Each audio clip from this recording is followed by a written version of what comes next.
And this is the Soviet ambassador in Israel. In Israel.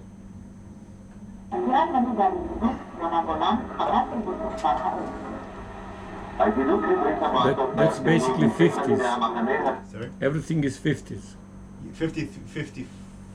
I mean, the 53. situation is from the 50s, not from the Yes. 60s. These Exactly, pictures. exactly. So Yeah. at this time, relationship between Israel and Soviet Union was still good, right? There was Yes. friendship, right? So that's a very good question. So basically, at that time, the Israeli socialist left, which, as I said before, was not universalist. They were very strongly nationalist. They basically admired the Soviet Union. But basically, a turning point was the Prague trials, when several Jewish doctors were accused of poisoning Stalin.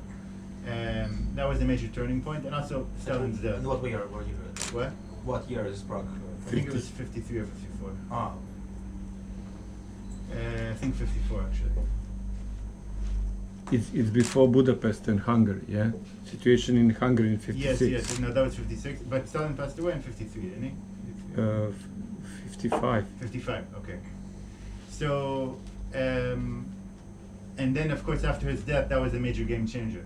The interesting thing is that, well, when I get to the Communist Party in Israel, I could talk more about that. But just to paraphrase, from 67, Israel basically switched sides 190 degrees and went on to align itself with the United States. Before then, it was aligned generally with the Soviet Union to a large degree. Huh. And basically, with this, Stalin at the time supported a partition of Palestine into two states because he wanted to basically bring down British imperialism. And so he basically told the Communist Party in Israel to go along with that plan, and they did, because that was an order to follow the line. Huh. Interesting. And there's another song if you want to see. It's a short song. It's basically the part of the spirit that I was saying that the young Israeli socialist pioneers were trying to create. And it's basically a song and saying, who should we thank, who should we give great gratitude to? Not to God, because nowadays Israeli society became very religious, but to work and to creation, like creating things with our hands. That's what we should thank. So I'll just show you, it should not be too long.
Cheering song. Yeah.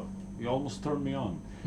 So what you're trying to say that when the Israel was leaning more toward the Soviet Union was more materialistic and atheistic, right?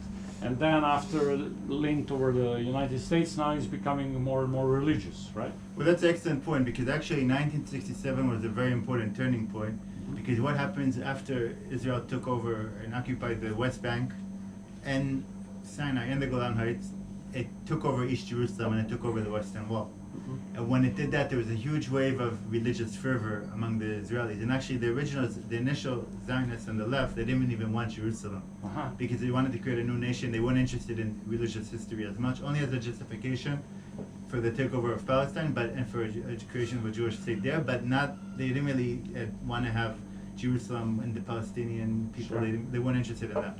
But then when they took over Jerusalem and they blew the horn there, which is a Jewish instrument, then there was a huge religious fervor. And what basically happened then was that the religious Zionists, who were Zionists but also religious Jews, they started settling and creating all these colonies and communal, not as communal actually, but just creating colonies in the occupied West Bank, which is the same thing that the initial Zionist socialists did in the 1920s and 30s within 48 lines.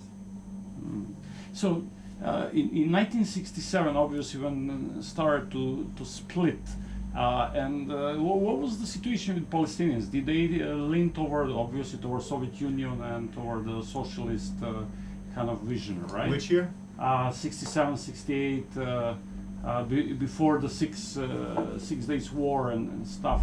So that was the point when the Palestinians were almost left, leaning as a satellite toward the Soviets, and Israel is moving toward West. And then all of a sudden it's a religious issue with the Muslims too, right? Yeah, that's an excellent question, and it's exactly where we're at now, because I'm going to talk about the Israeli Communist Party. The Israeli Communist Party, which was originally called the Palästinische Kommunistische Party, and the reason they used, I think, German words was because they were even against Zionism to begin with. They wanted to use German, they weren't interested in using Hebrew. And this was Jews who came to Palestine. And they basically believe that Zionism is a reactionary movement, not a religious movement, and not a liberation movement, and that the Zionists are the bourgeoisie collaborating with British imperialism.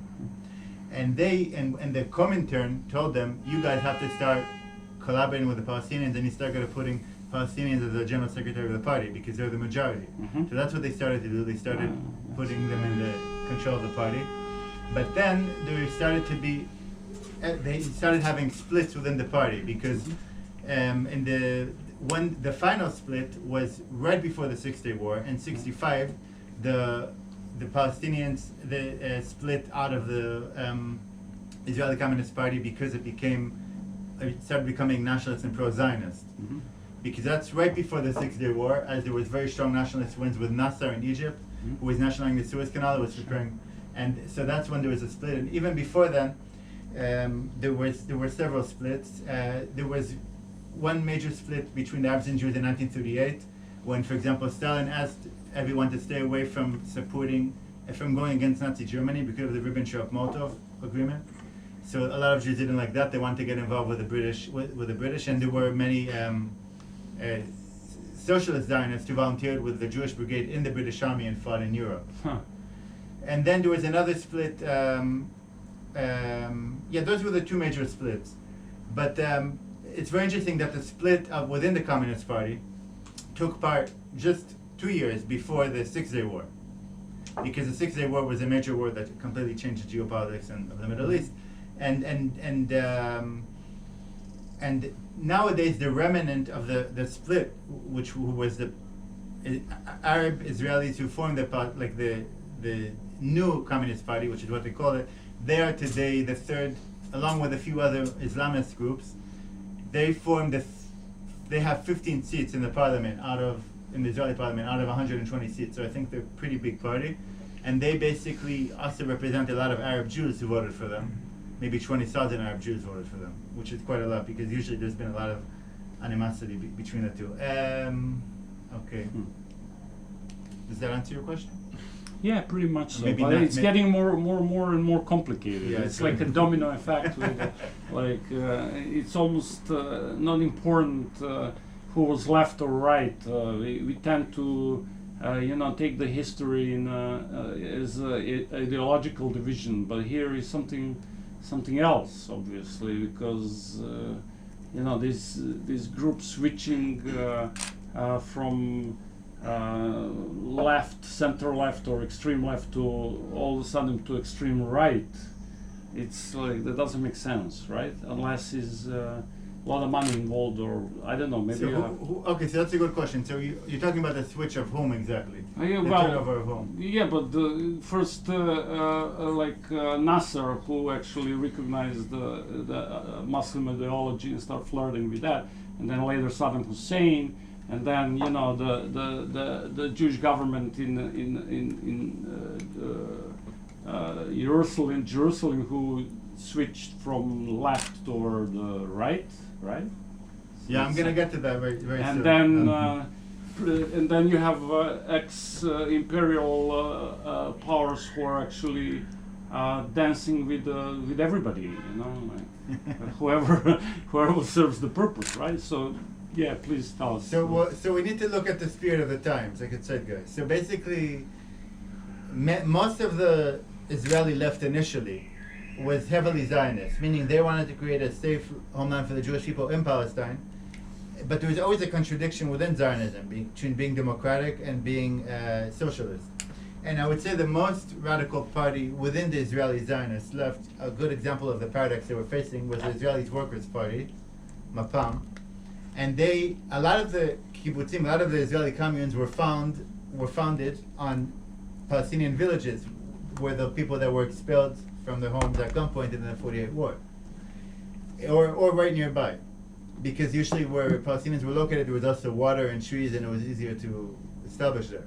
So basically, the Israeli Zionist socialist, that party, who was to the left of the Workers' Party, the Labour Party, which took power in 48. They were part of the government, but they weren't really well liked by the Labour Party. They just needed them. So they used to serve in the military, but then at some point they also said, wait, what happened now is a crime. The Palestinians have to go back to their homes. But the problem was that they were in an uncomfortable situation because their own people were serving in the military that carried out these actions. And many of their own villages were located on top of Palestinian areas. So ultimately, at the end of the day, every Zionist socialist party ended up being Zionist rather than rather than socialist or communist. If we mean about socialism for everyone, it was only socialism for the Jews, but not socialism for the Arabs. For example, the main trade union in Israel, which was a huge organization, very powerful, which was only tackled by Benjamin Netanyahu, who really cracked down on them, like Thatcher did. Only Jews were allowed to join, like I said before. So, but now as we go along, it should become clear the transformation that took place. Hopefully, will become clear.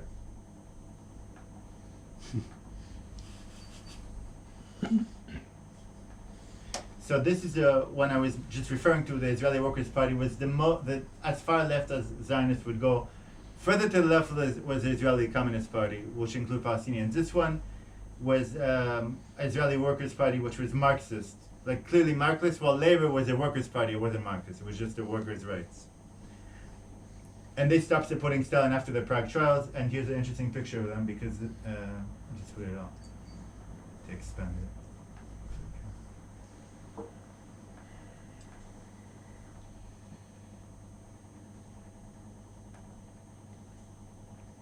Okay, so in 1948, we had the Labour government. So basically, the Labour government was the most powerful.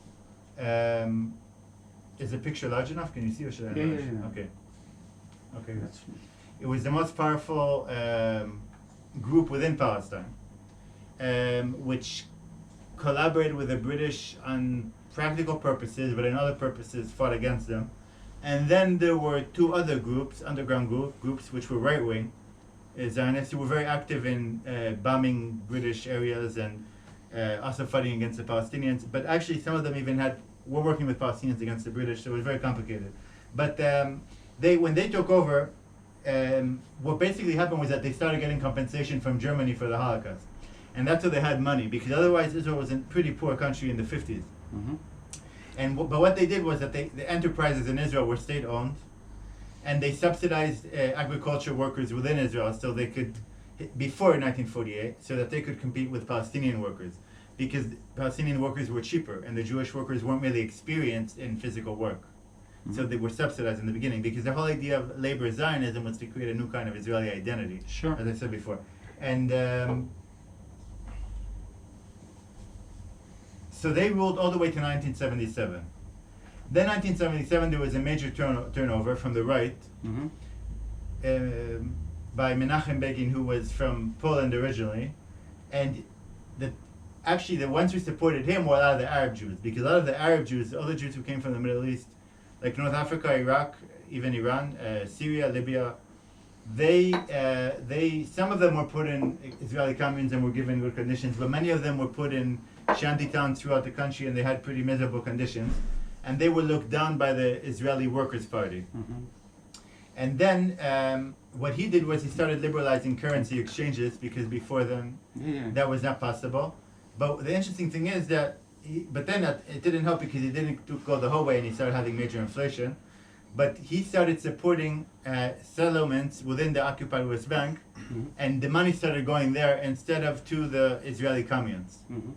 the kibbutzim. Mm-hmm. And that's, in fact, a process that has been going on until today. Right now, Israel puts billions, which it really gets from the United States, into colonies in the West Bank, which are not like socialists. They're just colonies, to put it bluntly. What kind of colonies? Can you describe them a little bit? I haven't been there, so Well, the thing is, they get subsidized housing, so living there is not very expensive. right. They're built on private Palestinian lands in many cases, and then they create a buffer zone around, so Palestinians can't even get close to that area.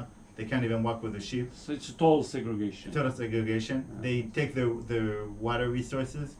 Basically, this brings us to the question of the West Bank, but the West Bank is divided into three different areas, area A, B, and C. One area is Palestinian controlled, which is very small, only in the big cities. Mm-hmm. And then there's a wall built which doesn't let them leave. They can't go into Jerusalem, and they can't go around. And then there's an area where Israeli has security control, but its military is there, but the Palestinians have some kind of political control. And then the final area, the third area C, is where there's Israel has security control and political control, and that's all the Israeli settlements. All right. And now Israel is trying to annex the Jordan Valley, which is the area right between Jordan and Israel, without giving citizenship to the Palestinians living in the area that it wants to. So may I ask you something? It might sound weird. So whoever came with that idea, right, to make these settlements, it looks like a leopard skin. So how is possible to impose two states in one state, which they want right now? If you have all these settlements, are they like in one whole? Is it easy to divide them, or these people are still mixed? I have no idea.